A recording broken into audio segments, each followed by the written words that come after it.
লঙ্কা নিয়ে আজকে কি করবি? আমি আজকে ভাবলাম একটু সবাইকে চিলি ফ্লেক্স কি করে তারা ঘরে বানাবে সেটা একটু পদ্ধতিটা দেখাবো।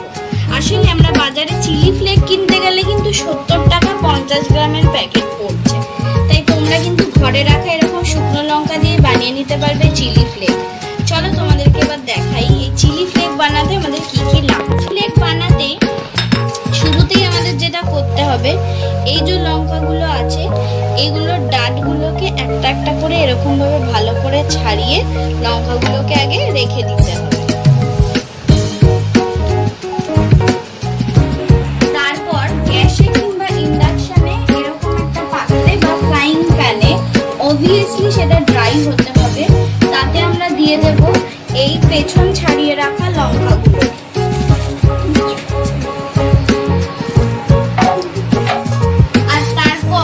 সেটাকে মোটামুটি 10-15 মিনিটের জন্য লো ফ্লেমে রেখে, বা যদি তোমরা ইন্ডাকশনে করো তো লো করে দেবে তোমাদের পাওয়ারটাকে, সেই মোডে রেখে এটাকে কিন্তু 10-15 মিনিট আমাদেরকে ড্রাই ভাবে ফ্রাই করতে হবে, একেবারে ড্রাই কোনো প্যানে বা কড়াইতে।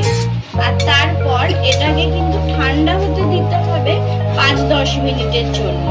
তো চলো এইটা আমি ভেজে নেওয়ার পর তোমাদের রংটা কিরকম রাখতে হবে আর ঠিক কতক্ষণ ঠান্ডা করার পর কি করতে হবে যাতে একেবারে দোকানের মতন হয় সেটাও তোমাদেরকে দেখাবো। লঙ্কাগুলো কিন্তু শুকনো খোলায় ভালো করে ভাজা হয়ে যাওয়ার পর ঠিক রংটা এইরকম ধরনের আসবে। তোমরা দেখতে পাচ্ছ লঙ্কাগুলোর রং একেবারেই আবার পুড়িয়ে দেবে না।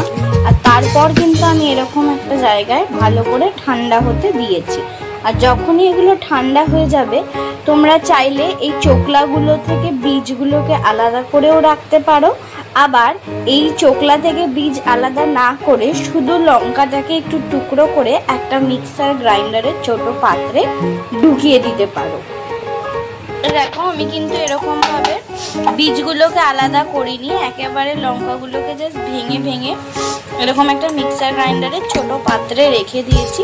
আর এরপর এটাকে আমি এরকম শুকনো ভাবে মিক্সিতে দিয়ে গুঁড়ো করব। এবার দেখুন মিক্সিতে দেওয়ার পরে আমাদের চিলি ফ্লেক্স কিন্তু একেবারে রেডি। দেখেছেন? এক্ষেত্রে একটু বলে দিই, আপনারা যদি লঙ্কার বীজগুলোকে গোটা গোটা বেশি করে চান তাহলে কিন্তু আপনাদেরকে লঙ্কা থেকে বীজগুলোকে সরিয়ে রাখতে হবে। আমার যেহেতু বীজের অত প্রয়োজন নেই, লঙ্কার গুঁড়োটাই আসল, সেক্ষেত্রে আমি এরকমভাবেই রেখেছি। তো চলুন আজকের মতন আপনাদের কাছে চিলি ফ্লেক্সের ভিডিও এখানে শেষ হলো। ভিডিওটি ভালো লাগলে অবশ্যই জানাবেন, সঙ্গে থাকবেন। ধন্যবাদ।